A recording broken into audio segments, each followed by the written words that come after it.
नमस्कार और स्वागत है आपका रैंक ऋषि परिवार में, जो कि आपके प्यार और सपोर्ट से बनने वाला है दुनिया का सबसे बड़ा एजुकेशनल परिवार। अक्सर क्लास 12 में जाते हैं तो हमारे सामने ये कंफ्यूजन बना हुआ रहता है कि हमारा जो सब्जेक्ट है वो मनोविज्ञान है, तो मनोविज्ञान में हमें क्या पढ़ना चाहिए, कौन सी किताबें हमें लेनी चाहिए, उसमें कौन कौन से चैप्टर्स पढ़ने हैं, किस चैप्टर्स में हमें क्या पढ़ना है, कितने चैप्टर्स हमें पढ़ने हैं, कौन कौन से चैप्टर्स को एनसीईआरटी ने डिलीट कर दिया, ये हमारे समक्ष कंफ्यूजन बना हुआ रहता है। और हमारे साथ जो हमारे दोस्त भी अगर मनोविज्ञान उनका सब्जेक्ट है तो उनको भी ये कंफ्यूजन बना हुआ रहता है। हमारी बुचिया को जो सखी सहेली है उनको भी ये कंफ्यूजन बना हुआ रहता है। तो जिनको भी ये कंफ्यूजन बना हुआ है उनको ये वीडियो आप शेयर कर दीजिएगा। तो चलिए स्टार्ट करते हैं। स्टार्ट करने से पहले हम आपको बता दें कि अगर आपका सब्जेक्ट राजनीति शास्त्र है, अगर आपका सब्जेक्ट इतिहास है, अगर आपका सब्जेक्ट आपका भूगोल है, इनमें से कोई भी आपका सब्जेक्ट है, तो इस सब्जेक्ट को भी लेकर क्या पढ़ना है, क्या नहीं पढ़ना है, कौन सी किताब लेनी है, फुल इसका एनालिसिस, डिटेल एनालिसिस वीडियो हमने चैनल पे अपलोड कर दिया है। तो आप उसको देख लीजिएगा और चैनल पे अगर नए हैं तो चैनल को सब्सक्राइब कर लीजिएगा, बेल आइकन को दबा दीजिएगा ताकि कोई भी वीडियो अपलोड हो तो आपको नोटिफिकेशन पहुंचता रहे। तो चलिए वीडियो को स्टार्ट करते हैं। वीडियो को स्टार्ट करने से पहले, क्लास के आपके स्टार्ट करने से पहले, तो आपके समक्ष होते हैं गणपति पप्पा। ये इनसे हम आशीर्वाद लेते हैं ताकि जो हमारा आने वाला 2026 का ये जो पूरा प्रिपरेशन है और 2027 का जो आने वाला एग्जाम है वो बहुत अच्छे प्रकार से हमारा जाए। किसी भी काम का शुभारंभ हम लोग करते हैं तो हम लोग इन्हीं से शुभारंभ करते हैं। तो ये जो आपके जीवन का सबसे महत्वपूर्ण पार्ट होने वाला है, सबसे इंपॉर्टेंट आपका पार्ट होने वाला आपके जीवन का, तो इसकी भी अगर हमें शुभारंभ करनी है तो इन्हीं के आशीर्वाद से हम करेंगे। तो एज इट इज जैसे ही हमारा क्लास स्टार्ट होता है तो आपके सामने एक मोटिवेशनल लाइन होती है, एक कोटेशन होता है, जो आज का कोटेशन है कि खुद को कमजोर मत समझो, आप बहुत कुछ कर सकते हो। मेरे प्यारे बच्चों, हमें अपने आप को कभी भी कमजोर नहीं समझना है। जितना ज़्यादा हम कमजोर समझते जाएंगे, दूसरों से कंपैरिजन करके अपने आप को कमजोर समझते जाएंगे, उतना ही हम जिंदगी में विफल होते जाएंगे।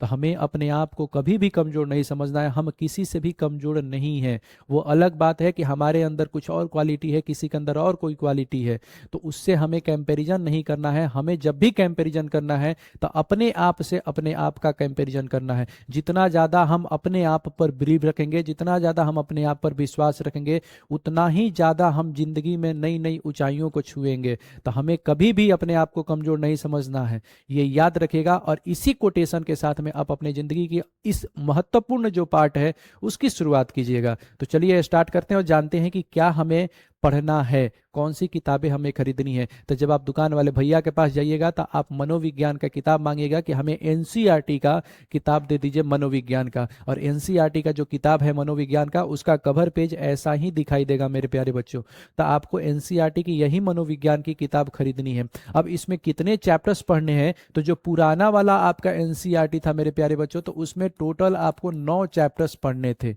टोटल आपको उसमें 9 चैप्टर्स पढ़ने थे। लेकिन जो ये नया वाला एनसीईआरटी है, इसमें आप जब दुकान वाले भैया के साथ खरीद कर लाइएगा तो इसमें टोटल चैप्टर्स की जो संख्या है वो 7 होने वाली है। 7 ही चैप्टर्स पढ़ने हैं। जो 8 और 9 चैप्टर है उसको डिलीट कर दिया है, क्योंकि जो 8 और 9 चैप्टर जो बन रहा था, इन्हीं 7 चैप्टरों के निष्कर्ष और कंक्लूजन के द्वारा वो उसका निर्माण किया गया था। तो इसलिए एनसीईआरटी ने उन 2 चैप्टर्स को, 8 और 9 चैप्टर्स जो है उसको डिलीट कर दिया है। और आपको टोटल जो चैप्टर्स पढ़ना है, इसमें वर्तमान वाले जो किताब आपको खरीदनी है और उसमें जो टोटल चैप्टर्स आपको दिखाई देंगे, वो टोटल चैप्टर्स दिखाई देंगे 7। अब आइए देखते हैं कि इस किताब में वो 7 चैप्टर जो पढ़ने हैं तो वो कौन कौन से चैप्टर्स पढ़ने हैं। तो देखिए, सबसे पहले एज इट इज जैसे ही हमारा किताब स्टार्ट होता है तो पहले तो इंट्रोडक्शन से स्टार्ट होगा। और जो चैप्टर नंबर 1 होगा वो हमारा होगा मनोवैज्ञानिक गुणों में विभिन्नताएं। अब जो क्लास 12 का ये जो किताब है मनोविज्ञान का, ये आपसे एक्सपेक्टेशन करता है कि आपने क्लास 11th में मनोविज्ञान को बहुत अच्छे प्रकार से पढ़ लिया है। तो उसमें से जो एक्स्ट्रा आपको जो चीजें हैं, उसकी जो ऊपर की जो चीजें हैं, तो उसके बारे में यहां पर क्या की जाएगी, चर्चाएं की जाएंगी, बातचीत किया जाएगा। जैसे इसमें है कि मनोवैज्ञानिक गुणों में विभिन्नताएं। पहला, हम लोग देखते हैं कि हर व्यक्ति अलग अलग होते हैं, हर व्यक्ति के जो गुण होते हैं वो अलग अलग होते हैं, हर व्यक्ति के जो व्यक्तित्व होते हैं वो अलग अलग होते हैं। कैसे होते हैं, इनके बारे में चर्चाएं करेंगे। हम किसी भी व्यक्ति का मनोवैज्ञानिक गुणों का मूल्यांकन कैसे करेंगे, वो 5 पैमाने कौन कौन से हैं जिन पे हम किसी भी व्यक्ति के मनोवैज्ञानिक गुणों का मूल्यांकन कर सकते हैं, इसी चैप्टर्स को हम लोग पढ़ते पढ़ते जानेंगे बुद्धि के बारे में कि बुद्धि क्या होता है। मेरे प्यारे बच्चों, हम लोग सुनते रहते हैं कि बुद्धि नहीं है, विवेक नहीं है, बुद्धि नहीं है, बुद्धि नहीं है, ये लोग हम लोग सुनते आते हैं बचपन से। तो वो बुद्धि होती क्या है, उसको परिभाषित कैसे किया जाता है, क्या हमारे अंदर बुद्धि है कि नहीं है, हमारी बुद्धि काम कर रही है कि नहीं कर रही है, इन सब चीजों के बारे में यहाँ पर हम लोग चर्चाएं करेंगे। बुद्धि के कौन कौन से प्रकार होते हैं, किसका आईक्यू लेवल ज्यादा होता है, किसका आईक्यू लेवल कम होता है। किसी व्यक्ति का अगर आईक्यू लेवल ज्यादा है, बुद्धि लब्धांक उसको हिंदी में बोलते हैं, उसका ज्यादा है तो कैसे ज्यादा है, मेरा कम है तो मेरा कैसे कम है, इन सब चीजों के बारे में हम लोग चैप्टर नंबर 1 में हम लोग अच्छे प्रकार से जानते हैं। ये चैप्टर नंबर 1 में आप सारी चीजों के बारे में पढ़िएगा यहाँ पर। उसके बाद आप पढ़ेंगे आत्म एवं व्यक्तित्व के बारे में। इसमें और मेरे प्यारे बच्चों एक बात बता दें कि इसमें आप बुद्धि के सिद्धांतों के भी बारे में पढ़िएगा कि चार्ल्स स्पियरमैन ने क्या क्या है, अलग अलग मनोवैज्ञानिकों ने बुद्धि को लेकर क्या कहा हुआ है। ठीक है, इन सब चीजों के बारे में पढ़ेंगे। जैसे कोई भी किसी में स्पेशल प्रकार की जो बुद्धि पाई जा रही है तो वो क्यों पाई जा रही है, ये सारी भी चीजों के बारे में हम लोग यहाँ पे चैप्टर नंबर 1 में पढ़ेंगे। और मन और बुद्धि, हम लोग हमेशा अक्सर देखते रहते हैं कि हमारे अंदर जो है दो व्यक्ति बात करते रहते हैं।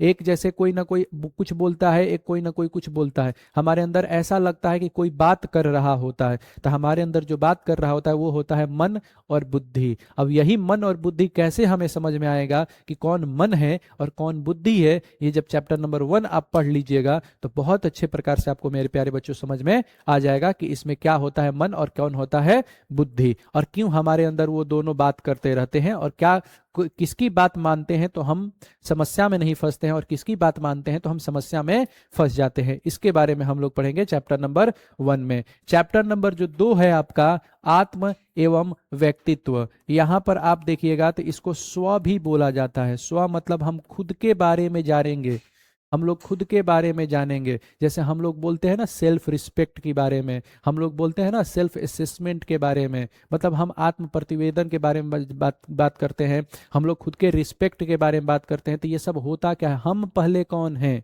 हम कौन है, आत्म कौन है, स्व कौन है, इन सब चीजों के बारे में जानेंगे। स्व के कितने प्रकार होते हैं उन सब चीजों के बारे में हम लोग यहाँ पर जानेंगे। उसके बाद यहाँ पर हम व्यक्तित्व के बारे में बात करेंगे। हम लोग बात करते रहते हैं कि उस व्यक्ति का जो व्यक्तित्व है ऐसा है, वो व्यक्ति का व्यक्तित्व जो है ऐसा है, वो शांत है, वो चिड़चिड़ापन है, वो थोड़े ही बहुत में गुस्सा कर देता है, वो कुछ भी समस्या आता तो वो शांत रहता है, सारी समस्याओं को अच्छे प्रकार से सुलझा लेता है। इन सब चीजों के बारे में ये व्यक्तित्व होते हैं। तो ये कैसे व्यक्तित्व का निर्माण होता है, व्यक्तित्व के कौन कौन के प्रकार होते हैं, कैसे व्यक्तित्व के किसी का हम मापन कर सकते हैं, इन सारी चीजों के बारे में हम चैप्टर नंबर 2 में समझेंगे, पढ़ेंगे अच्छे प्रकार से। यहां पर मेरे प्यारे बच्चों अगर आप मनोविज्ञान का ये चैप्टर पढ़ लेते हैं, आत्म एवं व्यक्तित्व को पढ़ लेते हैं, तो आप बहुत अच्छे प्रकार से अपने जिंदगी में कैसे सफल होना है, आप इन सब चीजों के बारे में समझ जाइएगा। अगर आप क्लास ये जो 12 का मनोविज्ञान है, आप अगर केवल ये पढ़ लेते हैं, सातों के 7 चैप्टर्स पढ़ लेते हैं,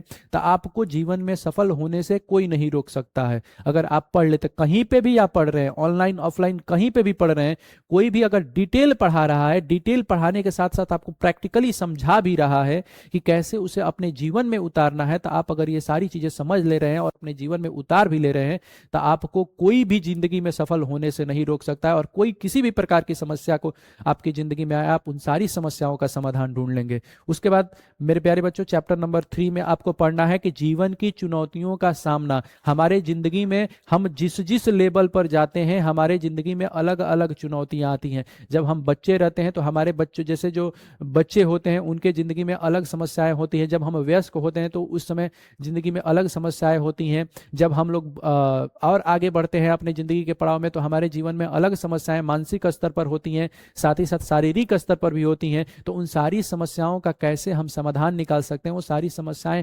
होती क्या है, इन सब चीजों के बारे में, यानी जीवन की जो चुनौतियां होती हैं उनके बारे में यहाँ पर जानेंगे। और अक्सर हम बात करते हैं कि हमें टेंशन हो गया है, हमें प्रतिबल टेंशन यानी स्ट्रेस हो गया है। ये होता क्या है, कैसे होता है, ये कैसे हमें होता है, इसका निदान हम कैसे कर सकते हैं, इससे हम कैसे बच सकते हैं, इन सब चीजों के बारे में हम यहाँ पर क्या करेंगे, चैप्टर नंबर 3 में पढ़ेंगे। यानी जीवन की आपके जीवन में आने वाली कौन कौन सी चुनौतियां, उन चुनौतियों का कैसे सामना करना है, इसके बारे में हम पढ़ेंगे यहाँ पे चैप्टर नंबर 3 में।